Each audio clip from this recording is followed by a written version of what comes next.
Oh, there you are. Hello.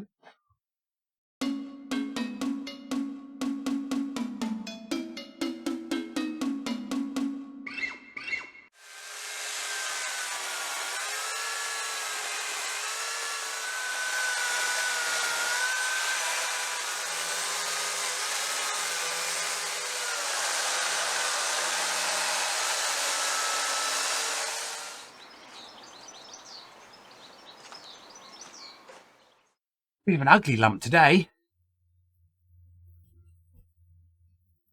Bit of pear with some rotting bark. There we go.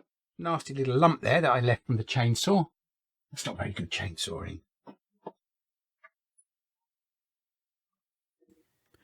Now, the noise reduction in OBS does such a good job of removing background noise that there's no background noise whatsoever. Hence the voiceover. No atmospheric swishing of sharp chisel or gouge blade slicing through the wood. But look at those lovely shavings coming off. Now, the first job was to get this piece of pear into something round and also to investigate how far the cracks in it went. And there are a number of cracks in it to be dealt with. That's a very good shot, Stewie. Really set that one up nicely, didn't I? Oh, there we go. That's better. Now, this end, there were splits going possibly 3 inches in length, so I do lose quite a bit. It's lovely being given free wood.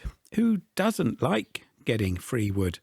But when you don't have as much time to turn it as you'd like, it does often turn into something that needs salvaging rather than something that's a real pleasure to work with. There we go, getting a better rounded shape to it. I'm using my favourite 3/8 bowl gouge on this piece. Nibbling away, thinking about the kind of shape that I want. I was hoping to have something longer. That would have been much nicer. But I had to cut a fair bit off the left-hand end as we're looking at it because of problems with those splits that I've just mentioned. Cool, blimey, it took a long time to get this round, didn't it? Put your hand up if you're bored. Who skipped ahead already and landed on this part and thought, blimey, he's still trying to make that round? Oh, stopped turning there for a little moment or two, didn't it? Now, this is the bottom end, and I'm thinking about the shape now and how far I can go. You can see there was still a bit of bark left. So really it was not really enough character in it or strong enough for it to remain. So that too had to go. Stop fiddling with the cameras and get on with the turning. Thank you. There we go. Right. Much rounder. Shavings coming off much more evenly. There was a point, probably about here, where I was just enjoying cutting it for the sake of the shavings that were coming off. Really lovely. Very nice and satisfying. Right, at last, a bit of shape coming in. So I'm going up to the top now. I was hoping that the cracks in the top were going to peter out if I narrowed it down. It looks a little bit like a piece of munitions there. But that wasn't the case. I did keep probing away, just on the off chance they would magically disappear. But unfortunately, as I say, that wasn't what happened, and I had to lose a good 2 inches at the top there. So getting some shape in it now. You can see it's going to taper at the top, wider at the bottom, making an enormously out of proportion chucking spigot, because I was imagining it would be a bigger piece of work, but no chance whatsoever. So the shape coming in. This cut, although it's a scraping cut, is helpful for removing material quickly with the bowl gouge. You can see how thick the shavings are that are coming off there, and for helping to get the shape. Now, I'll come clean with you. I'm not 100% happy with the shape of this one. I think I possibly made it a little too fat at its fattest in comparison with its thinnest. Might have got away with it if it were taller, but it ain't taller. So there's the chucking recess, and at last we can take it away from between centres and get it into the chuck jaws. Now I'm using my Vicmark chuck with the shark jaws that are absurdly out of proportion for this job, but I just like using them. They do actually bring the piece of work a fair way from the chuck, but that chuck is very wide, and so you've got a bit more handroom down that bottom, and you'll see that that handroom was very, very necessary later on. Just using a little beading and parting tool here, just to have one last check on those cracks, but they were still there. They didn't disappear. They didn't vanish into thin air. So I had to part all of that top off, which was a bit of a shame. But there we go. It did mean there was a wider opening for me to do some hollowing. So using that sweeping cut on the side wing there to blend the shape round. You know, it looks all right there, but when it's standing up, I just think it's a bit fat. Or maybe I haven't quite got the widest part, the fattest part in the right place.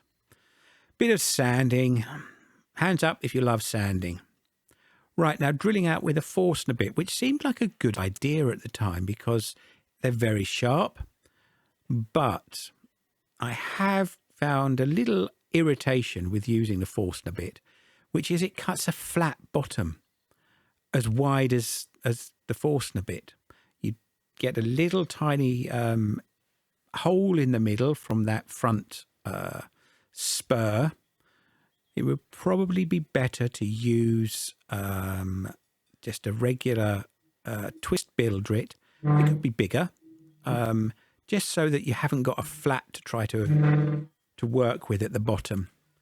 Now, this is my most successful go with the Woodfast Pro Hollower, Pro Master.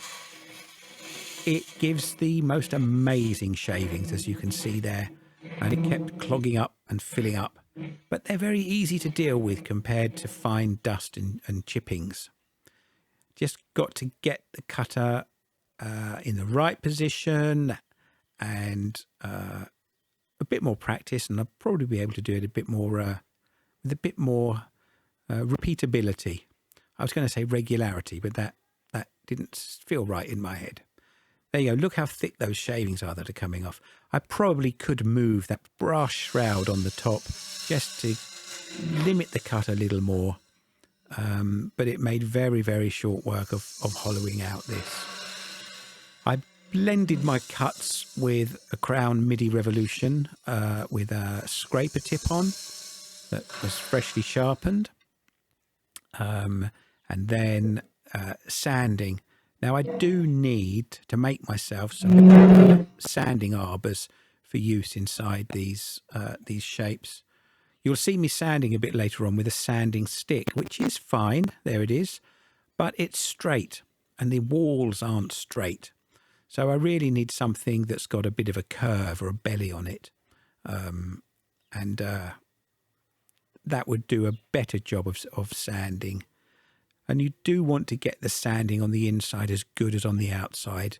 And hands up, fessing up time, it's not quite to the same standard as the outside.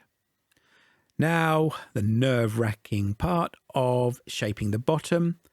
It was kept thick at the bottom to allow for all the pressure of that hollowing. But I do want to take it in. And this is probably where I go in a little too far and then lose the shape just a little bit. The eagle-eyed amongst you will see that there's a little ridge just to the right of my gouge. I'm just going over now just to blend that in. And often the eyes are not as good at telling the shape of something as your fingers are. So don't just rely on your eyes. You need to touch your wood, feel the curves. You'll feel bumps much more easily than see them. In fact, on many occasions, I've not seen them and only felt them afterwards. So I'm using a little 3/8 spindle gouge in here. The tool rest, as you can see, is very close to the work, but it is very narrow in there, very little space to work. I really didn't give myself a lot of room, having lost those inches from the top that I mentioned earlier on. So getting a foot shaped, and I want the foot to be smaller than the widest part of the vase. And also, I don't want it to have parallel sides. I want to put a little reverse cut on there and put a bit of an angle on it. It'll give it a lot more lift when it's standing in pride of place somewhere. How are we doing? Nearly there, I think. Sanding. Love a bit of sanding. Now, obviously, I had to start with the lower grits down at the base where I was... where I'd freshly cut the wood and blend that in with finer grits moving up the outside of the vase. Now I'm using a very thin parting tool to get in there, and you can see how close I am to the chuck. I am going to teach myself to saw left-handed. Look how awkward that looks. Ridiculous. So there we go. There it is. A finished vase. Well, almost finished. Everyone is going to look at the bottom, aren't they? Who doesn't like looking at the bottom? So jam chuck, this is in a bit of oak, which is harder than the pear, and I only held it in with very light pressure, and I forgot to film cutting the bottom with my little 3/8 spindle gouge. But there it was being sanded, and then a couple of little lines put in it to say to anyone who does look at the bottom, yes, this bottom has been turned, not just sanded.